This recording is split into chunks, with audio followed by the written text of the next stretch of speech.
لەسەر ڕووداوەکەی پەرخ و دوایین زانیاریەکانیش سەبارەت بە پرسی سەرۆکایەتی عێراق و هەروەها کۆمەڵێک راپۆرت و گفتوگۆ سەبارەت بە ناوخۆی ئەمریکا لەوانەش زانیاریەکان سەبارەت بە گردبوونەوەی ڕەخنەگران و لایەنگرانی دانۆڵد ترامپ سەرۆکی پێشووی ئەمریکا لە واشنگتۆن. هەر دە بەرنامە ئیرۆدا کێشەیەکێن بوونە ئاوێ لە هەرێما کوردستانە عێراق و لە عێراقیژی دچە ئازدەیە.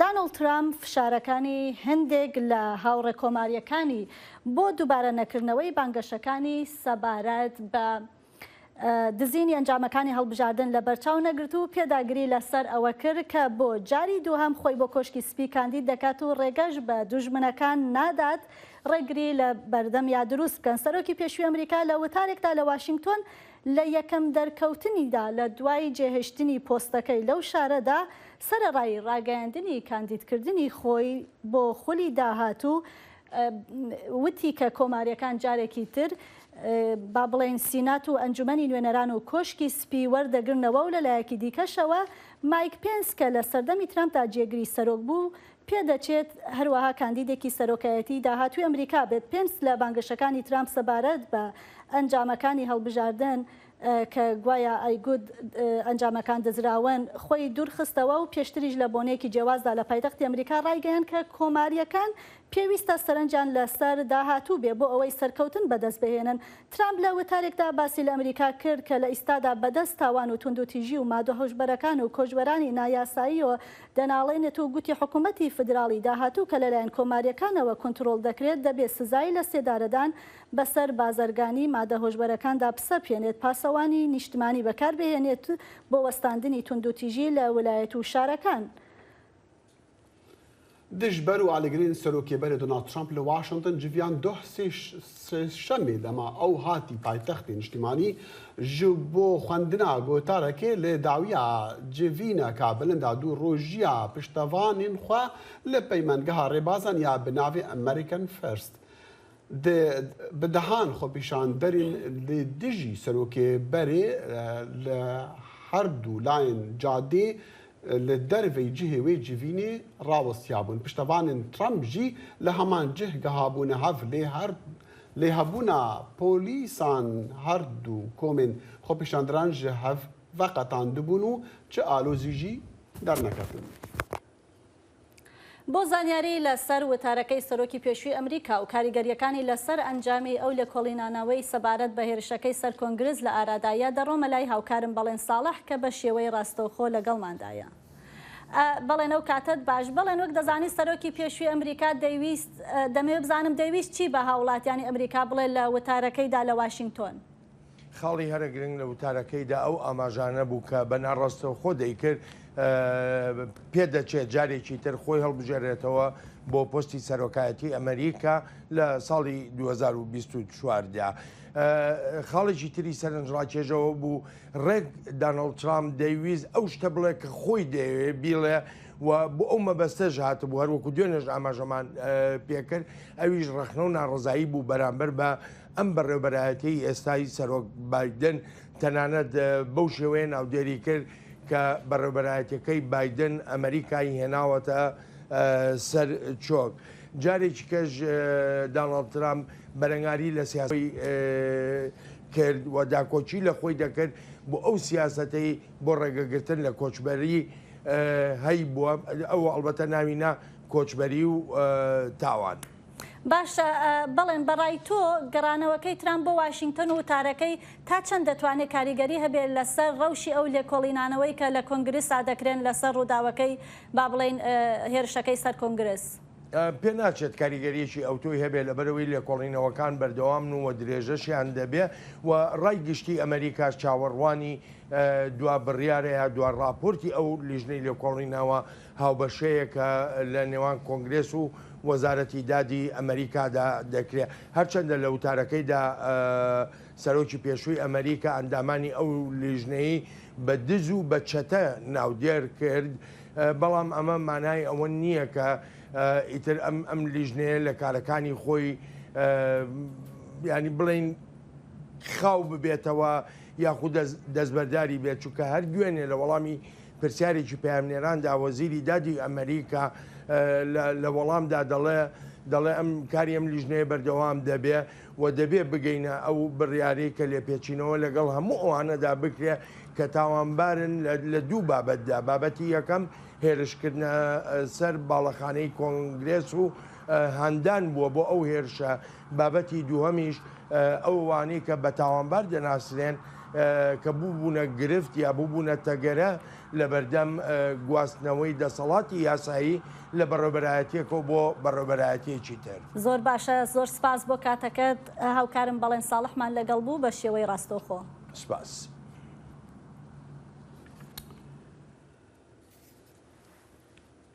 بەێ دیسان ئەم من راپۆرتێک هەیە و بەحسی هەلبەت ڕەوشە تەندروستی دیکە و لێ دەمێک و سەرۆک جۆ بایدن ژە نەخۆشییا کۆڤید-19 چارەسەر دەبە ئەمریکا ڕاستی گەفەک دیە تەندروستی دەبە پشتی و سەرۆکی ڕێخستیا ساغڵەمیە جیهانی WHO نەخۆشییا سۆریکن مەیمونان وەک تەنگاویەکە پەتایەک ساغڵەمیە گشتی لە تەڤایە جیهانی دای ناسکردن گەلو ئەمریکا ji bo بەڵاوەبوون و بەرسینگرتنە نەخۆشیەکن و ئامادەیە دەنگی ئەمریکا ji کۆش کاسپی راپۆر دکە.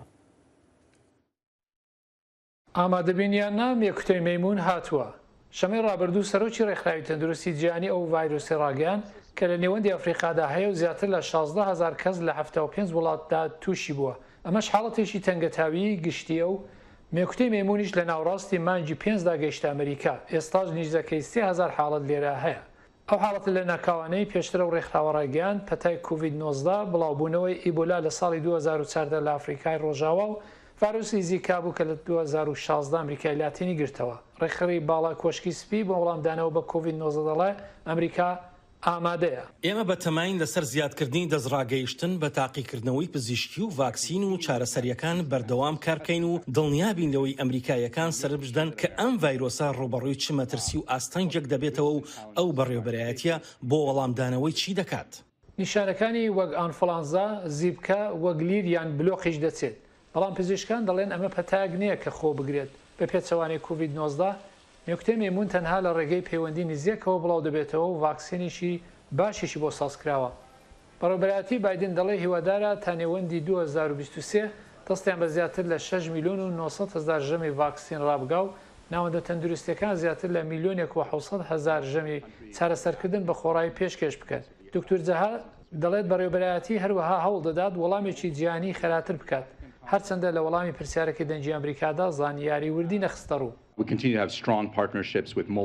ئێمە لەگەڵ چەندین وڵات بۆ بنیادنانی توانای ئەزمونگا بەردەوامین کە هاوبەشی بەهێزمان هەبێت. هەمان توانای تاقیکردنەوە کە ئێمە لێرە لە ئەمریکا باسی دەکەین گرنگە وڵاتانی دیکەش هەیان بێت. ئەم بڵاوبوونەوەی نەخۆشیە دیارە ئێستا لە زۆر وڵاتی دیکەشدا هەیە و بەم شێوەیە ئێمە لەگەڵ هاوکارە ئەوروپایەکانماندا لەگەڵ هاوکارانماندا لە ناوچەکانی دیکەی جیهان لە گفتوگۆی بەردەوام دەین. پێم وایە ئەم ڕاگەیاندنەی فریاگوزاری تەندروستی گشتی زیاتر وەڵامدانەوەی جیهانیشی بەدوایدا دێت. پزیشکان دەڵێن گرنگ نییە ئەم بڵاوبوونەوەی ناوی چییە، پێویستە سیستمە تەندروستەکان ئەم نەخۆشیە بوەستێنن.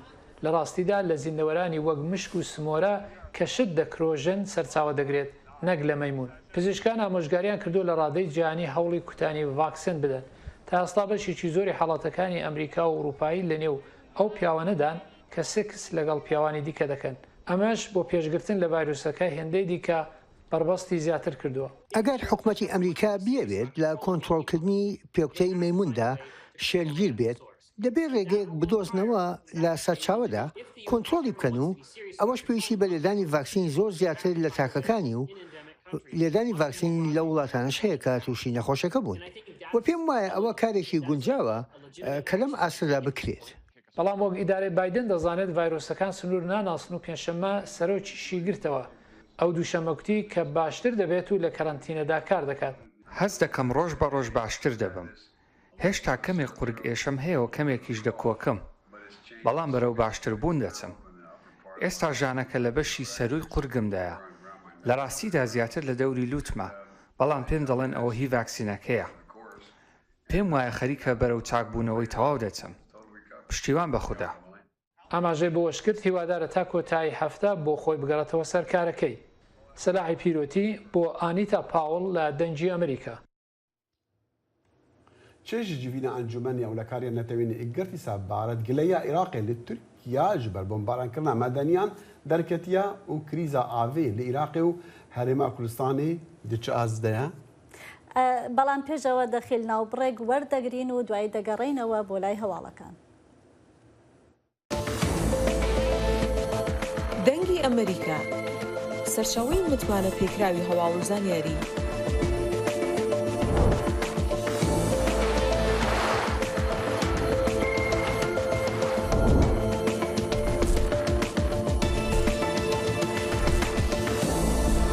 لە ماڵپەڕ و تۆڕە کۆمەڵایەتیەکانی دەنگی ئەمریکاوە ئاگاداری هەواڵ و گۆڕانکاریەکانی جیهان بە.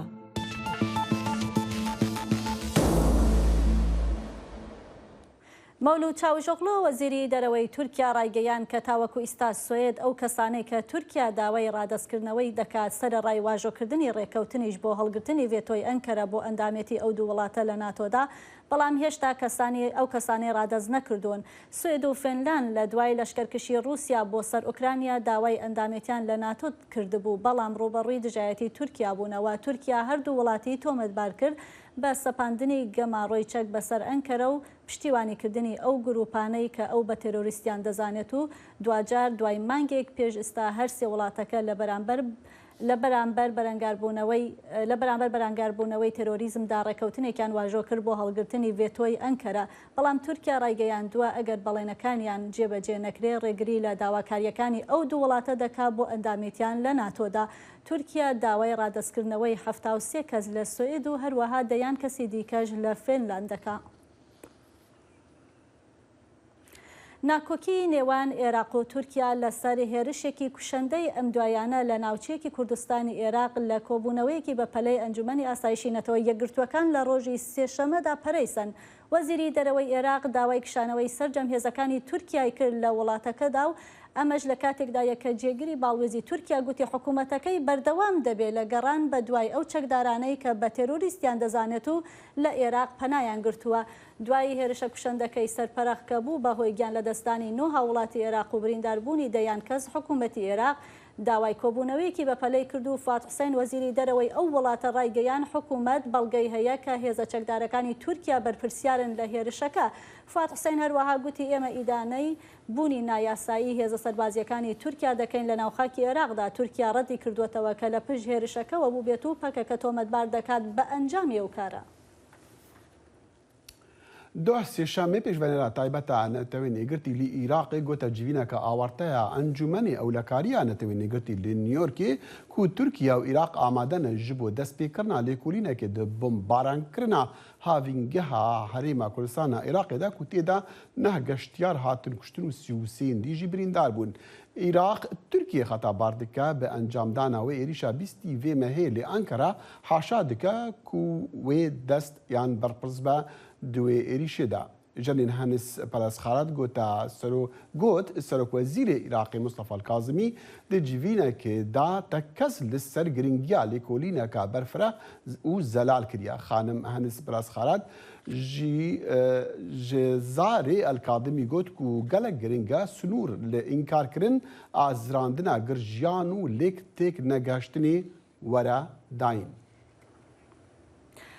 بۆ دوای زانیاریەکان سەبارەت بە دانیشتنەکەی ئەنجومەنی ئاسایشی نەتۆی یەکگرتووەکان لەبارەی ڕووداوەکەی پەرق و هەروەها زانیاریەکان لەسەر ناکۆکی نێوان لایەنە سیاسیەکانی عێراق کە دەوترێت دۆخی وڵاتەکەی ئالۆز کردووە و هەروەها لەسەر ڕێکەوتن یان نەکەوتنی پارتی و یەکێتی لەسەر پۆستی سەرۆکایەتی عێراق دەڕۆمە لای سنوور کەریم پەیامنێری دەنگی ئەمریکا لە سلێمانیەوە.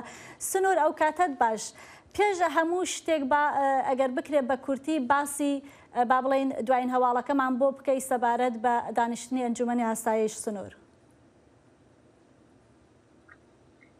بەڵێم کاتتان باش دیارە وەک دەزانن لە دوو ڕۆژی ڕابردوو دوایەوەی کە عێراق داوای لە ئەنجومەنی ئاسایشی نێودەوڵەتی کرد لە سەرپرسی ئەم دوای تۆبارانەکانی تورکیا بێتە دەنگ دانیشتێکی گشتی ئەنجومەنی ئاسایش بەڕێوە چوو وەکو خۆتان ئاماژەتان پێکرد دیارە کۆمەڵێک بڕیار لەو کۆبوونەوەدا دەرچوو ئەوەی کە زۆر گرنگە بۆ ئێمە بووە جێگەی ڕۆژەفی گشتی خەڵکی هەرێمی کوردستانیش قسەکانی وەزیری دەرەوەی عێراق بوو بە ڕێز فواد حوسێن کە ئاماژەی بەوە کرد بە دڵنیاییەوە هێرشەکانی ئەم دوایە دەرەنجامی هێرشە موشکیەکانی تورکیا بۆ واتە درێژکراوەی هەموو ئەو هێرشانەیە کە تورکیا ماوەیەکی زۆرە دەیکاتە سەرخاکی هەرێمی کوردستان. طبعا من پێم خۆشە ئاماژە بە شتێ بکەمێژ کاردانەوەی خەڵکە لە بەرامبەر قسەکانی فواد حوسێن کە خەڵک بەگشتی دەستخۆشیان بۆ قسەکانی فواد حوسێن دەربڕی و بوو بە پشتگیرێکی باش بۆ خەڵک و خەڵک پێی وا بوو کورد یەکەم جارە لە ئاستی نێودەوڵەتیدا لە بەرامبەر پرسێکی زۆر گرنگدا هاو واتە قسە بێت یەک لێدوان بێ ئەمە بۆ کورد دەستکەوتێکی وەکو دەستکەوتێکی گەورە لێک درایەوە چونکە بەگشتی لە ئاستی سیاسی هەموو لایەنەکان بۆ یەکەم جارە بەو شێوەیە لە بەرامبەر هێرشێکی تورکیادا کۆک بن.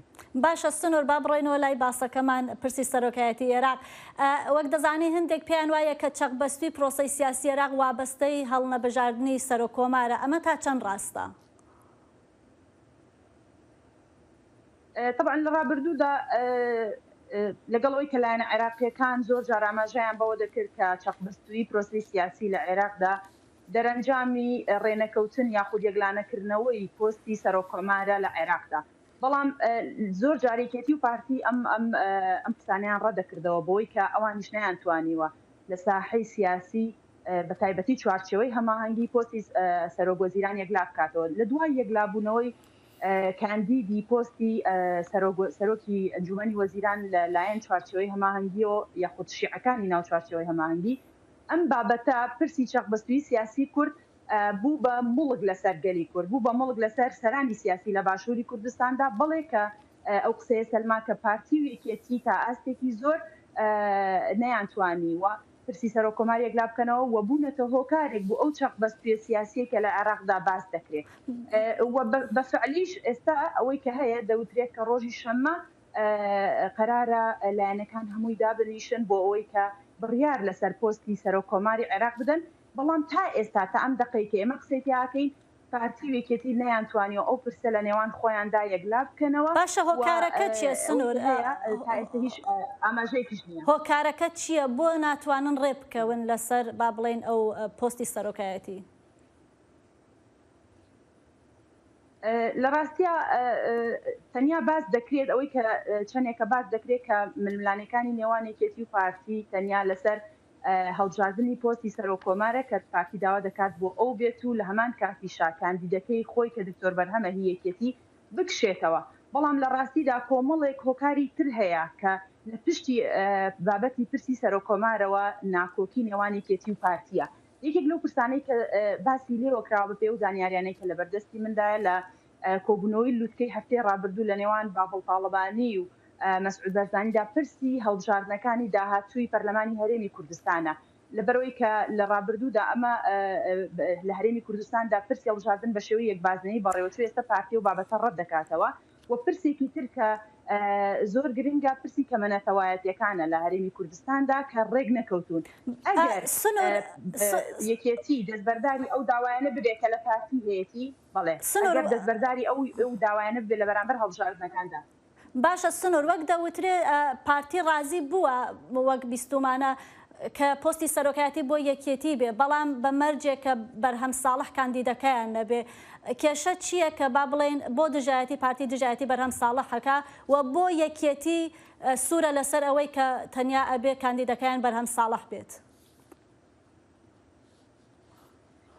لە ڕاستیدا دکتۆر بەرهەم بۆ یەکێتی و یەکێتیەکان و کەسایەتێکی گرنگی هەیە و بە جۆرێک لە جۆرەکان هەڵوێستێکی ئیقلیمیش لەسەری هەیە واتە ئێرانیەکان کۆکن لەوەی کە زەخت شاریشیان کردووە لە یەکێتی کە دەبێت سەرۆکۆمار بۆ بە دیاریکراوی بۆ دکتۆر بەرهەم بێت بۆیە بۆ یەکێتی گرنگە کە دکتۆر بەرهەم جارێکی تر کاندید بێت و ئەو کاندیدەی کە یەکێتی لە مقابلی دکتۆر بەرهەمدایە بە پێی زانیاریەکانی ناوخۆ یەکێتی خۆیان زۆر لەسەری کۆگنی دەبێت پێم وایە دەبێتە گلێ و گازندە لەسەر خود یەکێتی لەبەرەوەی پێگەجەماوەێکی یەکێتی تا ئاستێکی زۆر لەگەڵ ئەو کاندیدی تریانی کە منافسەی دکتۆر بەرهەمە لە ناو یەکێتی نیشتیمانی کوردستاندا بۆچی پارتی بە دیاریکراوی دکتۆر بەرهەمی قبول نییە لەبەرەوەی دژایەتیکردن یاخود دووبارە لە ترسی لە دووبارەکردنەوەی ئەو سیناریۆی کە لە ساڵی 2010دا لە ناو پەرلەمانی عێراقدا ڕوویدا و تیایدا بۆ پارتی بابەتێکی شۆک بوو کە دکتۆر بەرهەم کرایە سەرۆکۆماری عێراق و تا ئێستا پارتی ناتوانێت ئەو بابەتە بە ئاسانی هەزم کات و پێ قبولکراو نییە.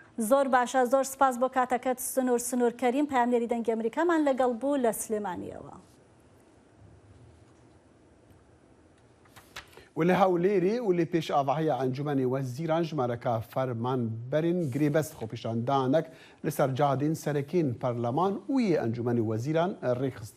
فەرمانبەر ژێ چەندین باژارین هەرێمی هاتبوون. راپۆرتدا ئەحمەد زیباری پامنێری دەنگی ئەمریکا ژی هەولێری.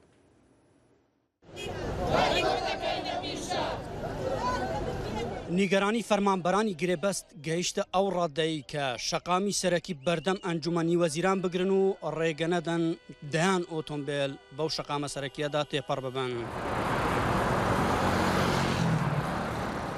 بە نوێنەراتی نزیکەی 25,000 فەرمانبەری گرێبەست وەک خۆیان دەڵێن خۆپیشاندان دەکەن. ئەم فەرمانبەرانە دەڵێن لە چەندین ماف بێبەش کراون. ئێمە هیچ چارەسەرێکمان نییە، هەر ئەبێ هەر ڕێ بگرین لە خەڵک، چونکە هیچ کەسێ هەوڵامان نادەوە، هیچ کەس لە ئەنجومەن وەزیران نادەدە دەرەوە وەڵامی ئێمە بداتەوە. پۆل لە فەرمانبەرانی گرێبەست بە پاس و ئۆتۆمبیلی تر لە شارە جیاجیەکانی هەرێمی کوردستانەوە دەگەیشتنە بەردەم ئەنجومەنی وەزیران و ناڕازایەتیان دەردەبڕی. پرسی فەرمانبەرانی گرێبەست پرسی ماڵێک و دوو ماڵ و خێزانێک و دوو خێزان نییە. 25,000 عائلە چاوەڕی ئەوەیە کە فەرمانبەر گرێبەستەکانی بکرێنە هەمیشەیی و ئێمە بڕیاری پەرلەمانمان یاسامان بۆ دەرچووە لە پەرلەمان بۆ ئەومە بەستە دوای 3 ساڵەوەی بکرێنە هەمیشەیی، بەڵام تەنانەت یاساکەی خۆشیان جێبەجێ ناکەن. دەنگی ئەمریکا هەوڵیدا یەکێک لە کاربەدەستانی حکوومەت وەربگرێت سەبارەت بە کێشەی ئەم فەرمانبەرانە وە لە بەردەست نەبوون. وەک فەرمانبەران دەڵێن پەرلەمانی کوردستان لە ساڵی 2013 بە یاسا هەمیشەیبوونی فەرمانبەرانی گرێبەستی دوای 3 ساڵ خزمەت جێگیر کرد. وتێتی ئەگەر ئەمانە دامەزرێنین لەبەرەوەی شادۆشتیان بەرزنیە کوالێتی حکوومەت دائەبەزێ. ئەگەر کوالێتان دابەزێ من 10 ساڵە حکوومەتەکەی تو هەر منەی بەمەڕێەوە وڵاتەی تو هەر منەی بەمەڕێەوە. ئەگەر حەقم دێتێ کوالێتی دابەزێ بەڵام حەقم نەدیتێ کوالێتی دا نابەزێ لە هەموو مافێک بێبەشین. بۆ نمونە من خۆم ئافرەتم لە مافی داکایەتی ئیجازی داکایەتی بێبەشین. مناڵی من ساڵێک و 2 مانگ تەمەنێتی هاوتەمەنی مناڵەکەی من دایکەن ئێستا دێتەوە بۆ داوام مناڵەکەی من 1 ساڵە ئەم ماڵ ئەو ماڵی پێەکەم. تا ئێستاش پرسی فەرمانبەرانی گرێبەست بە هەڵوەسراوی ماوەتەوە ئەوە لە کاتێکدا کە زورینەی فەرمانبەرانی گرێبەست ساڵانی خزمەتیان لە نیمان 5 بۆ 15 ساڵدایە. داواکاری لەلایەنی پەنجدار کە ئاورێکمان لێ باتوانێت کە هەمانە تایەتی 15 ساڵە گرێبەستە هەیە 20 ساڵە گرێبەستە داواکاری کە مانکەن بە هەمیشەی. دوا بە دوای چوونی نوێنەرانی ئەم فەرمانبەرانە بۆ نێو ئەنجومەنی وەزیران و کۆبوونەوەیان لەگەڵ کاربەدەستانی ئەنجومەنی وەزیران وەک خۆیان دەڵێن لەلایەن کاربەدەستانی ئەنجومەنی وەزیرانەوە بەڵێنی ئەوە بەم فەرمانبەرانە دراوە کە لەمەوەی 21 ڕۆژی داهاتوودا پرسی فەرمانبەرانی گرێبەست دەخرێتە بەرنامەی کاری ئەنجومەنی وەزیرانی هەرێمی کوردستانەوە. ئەحمەد جێباری دەنگی ئەمریکا هەولێر.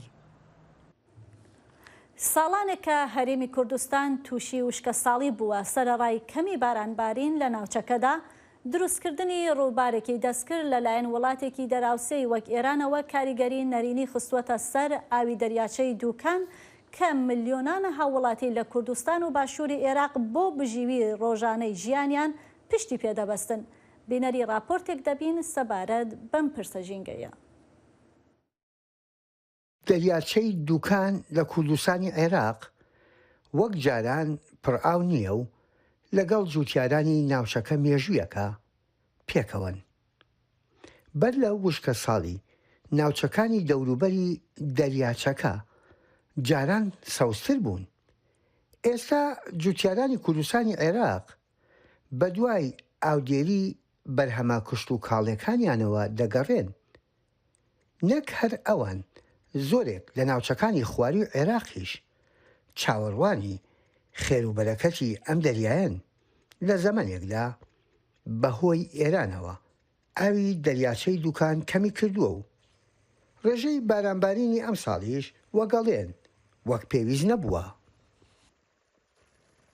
ئەو ئاوە بەهۆی وشکە ساڵیەوە هێندە دابەزیوە دەنا تقریبا 3 کیلۆمەتر دەبێت لێرەکە لەسەرەوە ڕائاو لەسەرێ 3 کیلۆمەتر بۆ سەرەوە دەڕوە ئاو کە ساڵی ئەو وشکە ساڵیە پەیدانەوە بوو. لە هەبوونی ئەم چاوگە ئاویانە هاوتای دەریاچەی دوکان و دەریاچەی دەربەندیخان لە پارێزگای سلێمانی لە ڕابردوو ئەگەر کەم بارانیش هەبوایە دەریاچەی دوکان و دەربەندیخان فریاد ڕاستەکە بوون. وەلی ئێستا کەمی باران خێرا بە مەزراکانەوە دیارە ئەم زەویە کوشت و کاڵیانە نزیکن لە دەریاچەکەوە ئەمە حاڵیانە داخۆ حاڵی ئەو چوتیارانە چی بێت کە بە سەدان کیلۆمەتر لە دەریاچەکەەوە دوورن. چاوەڕوانی سەرچاوەیەکی ئاو دەکەن کە لە چاوگەکەیەوە ڕۆژانە ئاراستەکەی پێدەگۆڕن. ئەگەر ئەو وشکە ساڵیە دەبێت ئەمە ئەو ساڵ ئەگەر ئەو گاڵە بە چەند ڕۆژەی بارانی ئاخیری نەباری بە لەو دەریات لەو سنوورە ئەمە بەرهەمەکانمان هەموو دەڕۆی. ئەنی ئەو ساڵ مەسلەی وشکە ساڵی ئەگەر ئەو ساڵ لەو لە ئاخیرەکەیدا هەندێک بارانباری لەناخۆگە ئەو بارانە نەباری بە بەرهەمی ئێمەش هەمووی بەقابکە هەر کەس بەشی مەسرفەکەشی دەست دەکەوتەوە. وشکە ساڵی هێزی لە جوتیار بڕیوە. زیاتر دنیا گەرم دادێت گەرم دادێت ئاوەکە زیاتر دادەبەزێت. بارانەکەش بە ئەوەی کەمە ینی بای ئەوەی پێویست نەکەوت ئەو ئاوە گاتەوە شوێنی خۆیانی کە بڵێن لەزستانان لە زستانان کە ئەو بارابان وەکو پێویست نەباریوە بە بەهارەکەش هەر وەک پێویست نەباریوە. ساڵان بڵێن لافاداوە فرێزان دەبوو ئەو زیاد دەبوو بەس ئەو ساڵ ئەوانە نەبوون 2 ساڵ ئەو نییە 2 ساڵ 3 ساڵە. وڵاتی ئێران چەندین بەنداوی لەسەر زابی خوارو دروست کردووە بە تایبەتی بەنداوی کۆڵسا کە وەک شارەزایان ئاماژەی بۆکەن ئەو بەنداوەی ئێران کاریگەری کردوتە سەر ڕێژەی لە 180 ئاوی ژێر زەوی زاب. کاربەدەستانی بەنداوی دووکانیش لە سلێمانی پێیان وایە ئێستا تەنها لە 141 ئاوی بەنداوەکەیان لە بەردەستدایە کە جگا لەوەی بۆ ئاودێری بەکاریدێنن سەرچاوەی ئاوی خواردنەوەی ملیۆنان خەڵکی سیڤڵە و بواری دیکەش.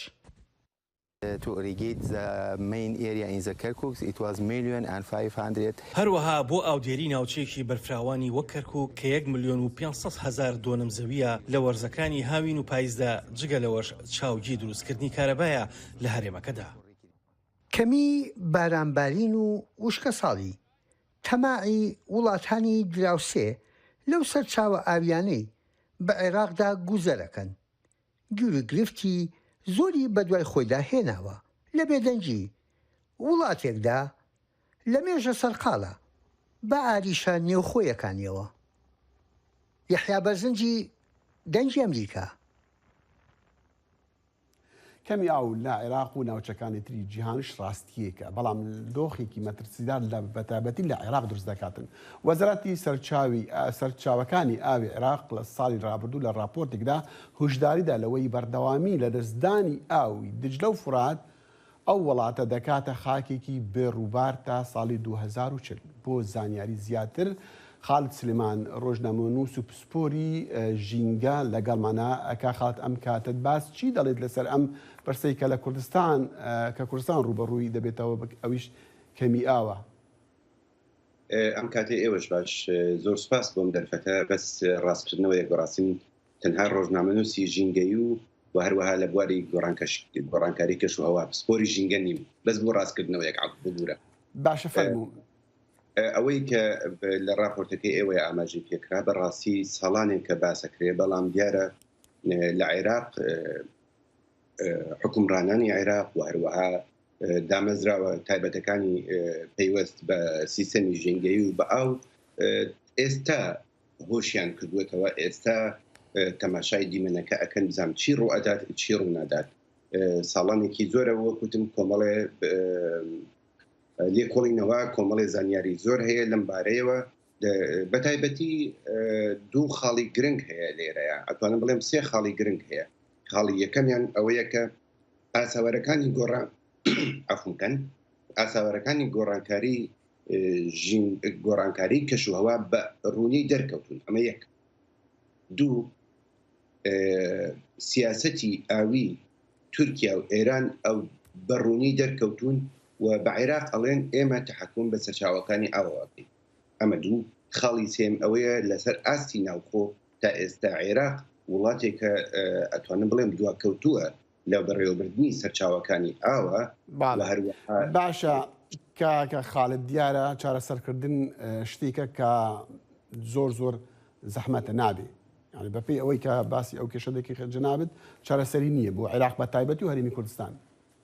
چارەسەر هەیە بەڕاستی بۆ ئەوەی وێنەیەکی ڕەشبینیکی تەواو نەدەینە خەڵک چارەسەر هەیە، بەڵام ئەو چارەسەر ئەبێ حکوومەتێک ئەبێ دامەزراوەی ئەکادمی، دامەزراوەی بەڕێوەبردن، دامەزراوەی جێبەجێکردن و هەروەها کۆمەلگای سیڤیل، مەبەستم سیڤیل سوسایەتی، ئەمانە هەمووی بەشدار بن لە چارەسەرەکانها. بۆ چونکە لە عێراقا ڕێژەیەکی زۆر ئەو بەفیڕۆ ئەدرێ. ئەمە یەک. لە عێراقا تا ئێستا شێوازی ئاودێری شێوازێکی کۆنە. لە عێراقا تا ئێستا ئەمبارکردنی ئاو، ددانەوەی ئاو شێوازێکی کۆنە. لە عێراقا تا ئێستا ڕێژەیەکی ئێجگار زۆری ئاوی بەکارهاتوو بەبێ چارەسەرکردن ئەڕژێنە ناو دەریاچەکانەوە. ئەمانە هەمووی سەرچاوی ئاو. باشە کاک خاڵت، کەواتە پرسێکی ئەمە خۆمان دەزانین و ئێستانیە پرسێکی کۆنە و پرسێکە بوو بە پرسێکی سیاسی لە نێوان تورکیا، عێراق و سووریا. چۆن مافی هەر وڵاتی دیاری دەکرێت بە تایبەتیش کە لە کاتێکە کە تورکیا دەڵێ مەسەن ئەو دوو ڕووبارەی خۆمانن؟ خۆی ئەمە گرفتێکی گەورەیە. عێراق وەک چۆن ئێستا بۆ دومانکردنی هاوینە هەوارەکانی پارێزگای دهۆک پەنای بردە بەر نەتەوە یەکگرتووەکان بەرامبەر بە مەجلیسی ئەم، ئەبێ عێراق لەم کەیسەشە لە کەیسی ئاویشە پەنابەرە ببێتە بەر کۆمەلگای نێودەوڵەتی. بۆ چونکە تا ئێستا تورکیا خۆی ڕێکەوتنیەکەیە، ڕێکەوتنەکە لەلایەن نەتەوە یەکگرتووەکانەوە ئیمزا کراوە ساڵی 1997 دەربارەی سەرچاو ئاویەکان و دەربارەی بەشداریکردن لە سەرچاوە ئاوی و لە ڕێڕەوە ئاویەکاندا. تا ئێستا تورکیا دانی بەم ڕێکەوتنە نەناوە و ئیمزاشی نەکردووە و هەروەها ئێرانیش بە هیچ شێوێک ئەوان تا ئێستا وەک ڕووباری نێودەوڵەتی تەماشای سەرچاو ئاویەکان ناکەن. بەمەرجێک هەموو ڕووبارەکان کە لە ئێران و تورکیاوە ئەڕژێن ناوخاکی عێراقەوە بەپێی پێناسە بەپێی پێناسی نێودەوڵەتی ڕووباری نێودەوڵەتین کەوابێ ئەبێ شێوازێکی هەرێمایەتی هەبێ بۆ بەڕێوەبردنیان. تا ئێستا تورکیا و لە ڕۆژانی ڕابردووە باڵوێزی ئەنکەرە لە بەغا ئەڵێ سەرۆکمان تەماشای ئەم زمانە بکەن، زمانێکی یعنی منێکی بەرزە، ئەڵێ سەرۆکمان عێراق بێبەشت ناکە لە ئاو. ئەخر ئەمە قسەیەکی باشە.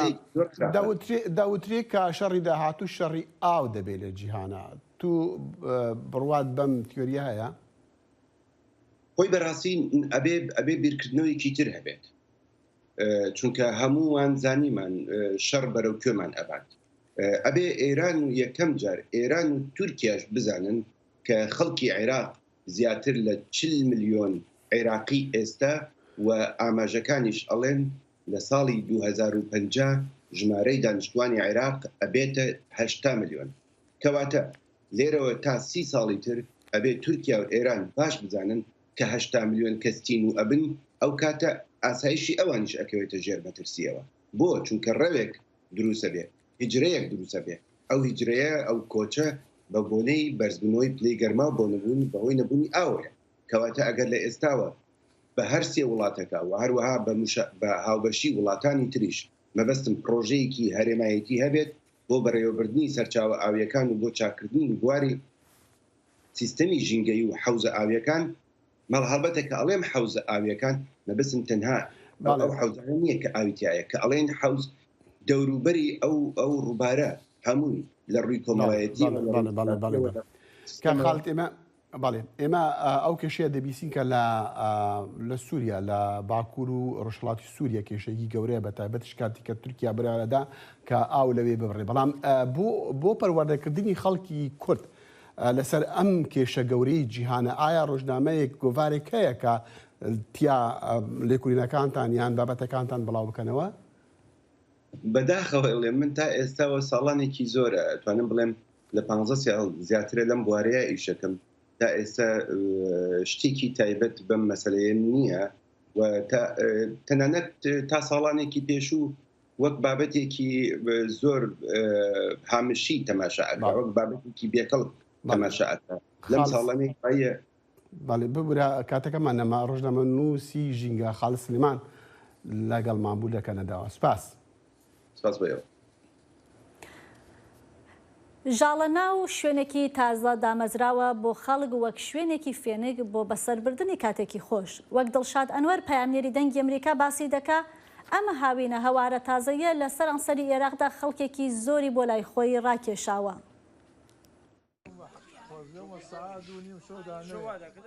ناوچەیەکی گەشتیاری تازەیە و تەمەنی دروستکردنی چەند مانگێکە.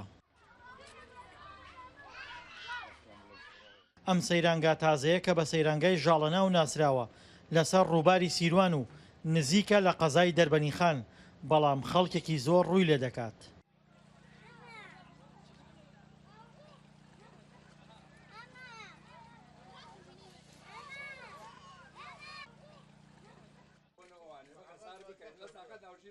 تابان ئەمە جێگەیە سیاحی تازەیشە، جارێ لە بیدایە خەریک ئاوەدان دەوێتەوە ژاڵە ناو جێگەیە زۆر خۆشە، دەستخۆشییان لێکەم. ڕێگەوبانەکەیش کەمێ خراپە ڕێگەی کەلار دەربەنیخان، بەڵام زۆر لەوە باشترە کە خەڵک کەلار بۆ ئەو ڕێگە دوورە و دۆکان و مسیفەکانە کوتێ. پێم باشەمە جێگەیە زۆر خۆشە، نزیکە لە ئاوسوران جێگەیە فێنکە، ڕاستە بیدایە، بەڵام خەڵکێ زۆر گەشتیار شکە خەم عەرەبێ زۆر تێ بۆ ئێرا ئاوەدانە. ئەمشۆ ئێمە لێرە بووین، جێگەیە زۆر فێنک و خۆشە، ئاوێ خۆشە. سەرباری تازەیی سەیرانگاکە، بەڵام جمەی دێت لە گەشتیار.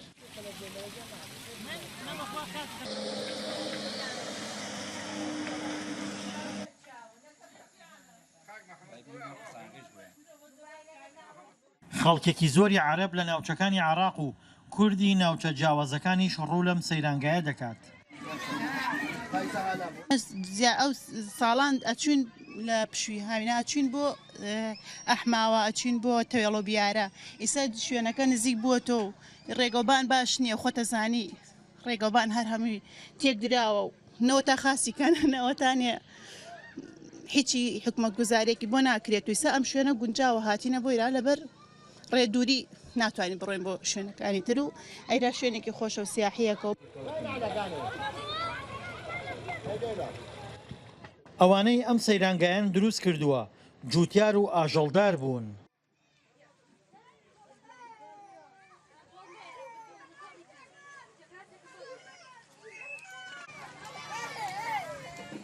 بەڵام گونجاوی ناوچەکەیان وای کرد پیشەکەیان بگۆڕن.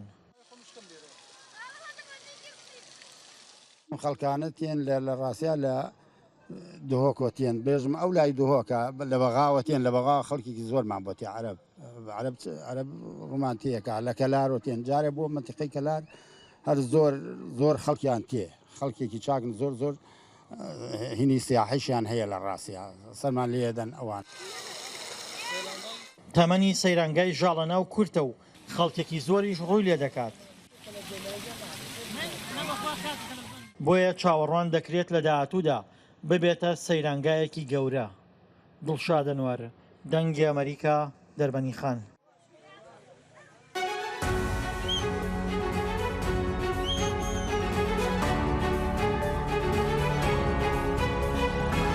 چاوی واشنگتن بەرنامەیەکی هەفتانەیە لە بەشی کوردی دەنگی ئەمریکاوە ئامادە و پێشکەش دەکرێت. من بەڵێن ساڵح هەموو ڕۆژانێکی هەینی لەگەڵ پسپۆڕاندا تاوتوێی گەرموگورترین بابەتی ڕۆژ دەکەین لە پەیوەندی بە سیاسەتی دەرەوەی ئەمریکاوە.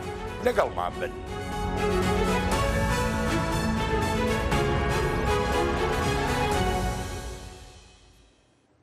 پشتی چەند ڕۆژین بۆمبارانکردن ناگوندەوارین تەلتەمت لێ باکووری سووریا ji aliyê topxana Tirkiye û Komalên ku çekdarî ku Enkerê piştevanî li wan dikin gelek ji xelkî wê deverî ji malên xwe derrevin û rû dikin deverên ewla. Raporta Zana Omer peyamnêrê dengê Amerîka li Qamişlo.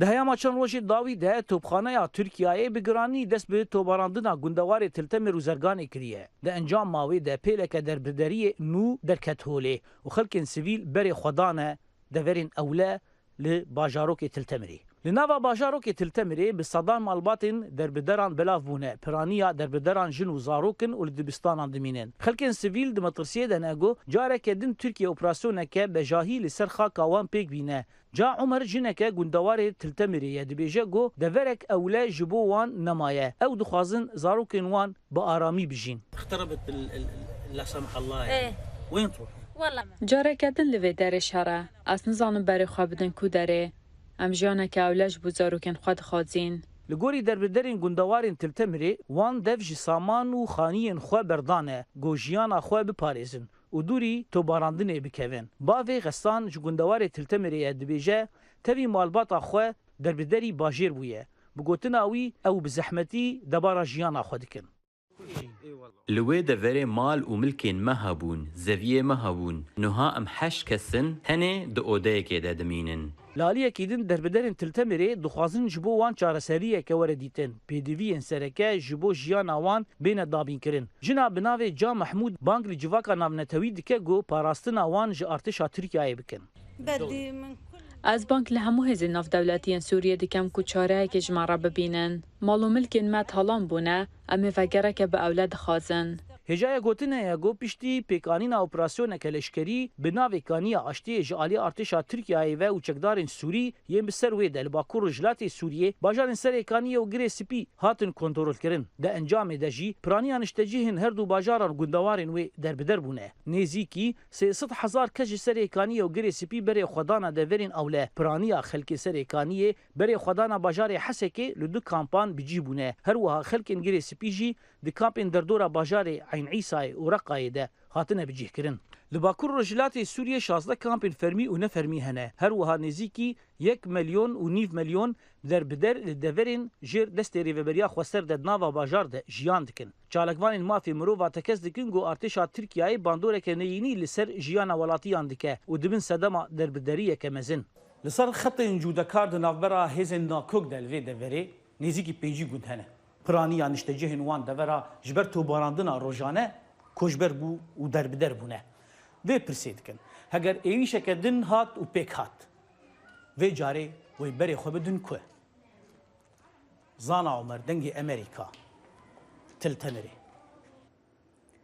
پلی گرمی ل نیویورک گەیشتووەتە 35 پلەی سەدی هەر بۆیە خەڵکی نیویۆرک هەڵدەدەن زۆربەی پشوەکانیان لەم هاوینەدا لە کەنار دەریاکاندا بەسەر بەرن بەڵام بەهۆی پەتای کۆرۆناوە ئایا کەنارەکان سڵامەتن یان خەڵکی نیویۆرک شوێنی پێویستیان بۆ بەسەربردنی کاتەکانیان لە هاویندا هەیە بۆ وەڵامیان پرسیارانە بینەری راپۆرتێکی دەنگی ئەمریکا دەبین. Li bajarê Newyorkê her çiqas zivistan pir sar derbas bibe, havîn jî ewqas germ derbas dibe. Di van rojan da germahî der û dora 35 santigrat e. û Newyorkê jî demên xwe pirtir li ber avan derbas dikin. Me jî wek dengê Amerîkayê ji Newyorkiyan pirsî ka havîna wan çawa derbas dibe û ji aliyê derfetên havînê çiqas sûd werdigirin. Ez mirovekî li aliyê negatif disekinim ango ez ji germahiyê gelekî hez dikim û ez bi xweşî di meha tebaxê de ji dayîk bûme ez germê ji sermê çêtir dibînim ez tamê ji her aliyê havînê digirim ji ber vê yekê ku em hatine beravê. Beravên Newyorkê di dema havînê da pir qelebalixin û di demên pandemiyê da dibe ku bibe sedema belavbûna Covid-19. Gel û nişvan li ser vê mijarê çi difikirin û xwe bi ewle dibînin an jî na. Her çiqas pandemî hebe jî ez xwe bi ewle dibînim. Ji ber ku min vaksîna xwe wergirtiye, ez ji havînê û ber avê tam digirim. Ji bo min ew qas jî germ nîne. Ji ber ku ez ji havînê pir hez dikim. Li bajarê Newyorkê bêguman cihên avjeniyê hene. Lê hin rûnişvan gazincan dikin û dibêjin divê şarederiya Newyorkê zêdetir kar ji bo havînê bike. It's a very hot summer in New York. Li New Yorkê havînekî pir germ heye. Em hez dikin xwe li vir beravê ku yek ji wan cihê herî baş e li New Yorkê dilşad bikin. Bi rastî şarederê New Yorkê dikare zêdetir ji bo rûnişwanan kar bike. Lev re di hejmana jiyanparêzan de kêmasiyek heye û divê zêdetir hevzên avjenî jî hebûna. Her wiha der û dora me divê zêdetir dar jî hebûna. Di heman demê de divan rojan da li bajarê New Yorkê çend kes ji aliyê semasiyan ve rastî êrişan hatin. Desthilatdarê New Yorkê jî dan ragihandin ku divê kesên ku diçin avjeniyê pirtir bala xwe bidin der û dora xwe. Sinan Tunçdemîr, Dengê Amerîka, New York. Li Bîrametê dema Kurd bû ku dadgeha bilind Amerîka mafê ji ber birinê ji jinên Amerîkî stand. Vê natirs li cem çalakvanên gelek welatên cîhanê durist kiriye û ew hizra karîgeriya wê biryarê li ser biryarên welat û hikûmetên xwe dikin. Li Kenya vî welatê Efrîkayê çalakvanên dijî ji ber birinê keyfxweş bûn bi biryara dadgeha bilind Amerîkî lê kesên ku piştevanên ji ber birinê ne ditirsin asteng li pêş jinên welatê wan jî werin danîn. Grûpên dijî ji ber birina zarokan li Kenya Kûpraniya wan Kristiyanin biryara dadgeha bilind ya Amerîkaya qedexekirina ji ber birina zarokan tiştekî pîroz dibînin. Ji ber birina zarokan kuştin e û ev kesên vê yekê dikin jî kujerin dadgehê biryara rasta. Kenya tenê rê dide ji ber birina zarokan eger ji bo sedemin saxlemî bin. Ev yek dihêle gelek jin bi rêyên neewle ji ber xwe bibin. Dayana ku ne navê wê rastî ye, dît çawa hevala wê jiyana xwe ji dest da piştî ji ber birineka neewle. Dayana biryar da heman tişt bi serê wê neyê. Ez çome doktorekî baş û wî hemî taqîkarî bû min çêkirin. Ez niha gelek başim. Tenduristiya min gelek baş e û min çi pirsgirêkên saxlemiyê nînin. Lê wek gelek ji piştgirin ji ber birina zarokan li Efrîqa, Dayana nîgeran e ku biryara dadgeha bilindiya Amerîka wê welatê Kenya jîhan bide ku qanûnên dijî ji ber birina zarokan zêdetir bike. Rêxistina saxlemiya cîhanê dide zanîn ku 75 ji sedî ya ji ber birina zarokan li Efrîqa bi awayekê neewlet tên kirin. Wezareta Saxlemiyê ya Kenya texmîn dike ku her sal nêzik 2600 jin jiyana xwe ji dest didin. Rêjeyeke bilind ya mirina jinên dugiyan heye ku di encama ji ber birinê neewle de derdikevin. Ji ber ku mafê van jinan tune ye ku xwe bighînin xizmetên ji ber birinê yên ewle. Serokê Berê Amerîka Donald Trump alîkariya diraviya saxlemiya zarokbûnê bi welatê ji nû geşe dikin, asteng kir ku dibe beşek ji astengkirina zanyariyan li ser ji ber birina zarokan ya nasiyar bi gag rule. Çalakvanên mafin ji ber birina zarokan dibêjin ev nîşana yekem bû ku divê karê zêdetir li ser vê babetê were kirin. Dema ku Amerîka gelek bi dilgermî alîkariya sîstema me ya saxlemiyê dike, divê ku em bixwe zêdetir li pêş bîn. Ku me yasayên rast hebin û bi tevgeriyaneke rastîn ku baştirîn rêkên me bigihîne tendurustiya zarokbûnê di nav da çavdêriya ji ber birinê. Kenya di sala 2019 da ji ber birina zarokan erê kir tenê eger bi sedema destdirêjiya seksî be. Dadwerekî di meha sê ya îsal da biryar da ku ji ber birina zarokan mafekê destûrî ye û wî her wiha nimûneya Roe v. Wade anî ziman.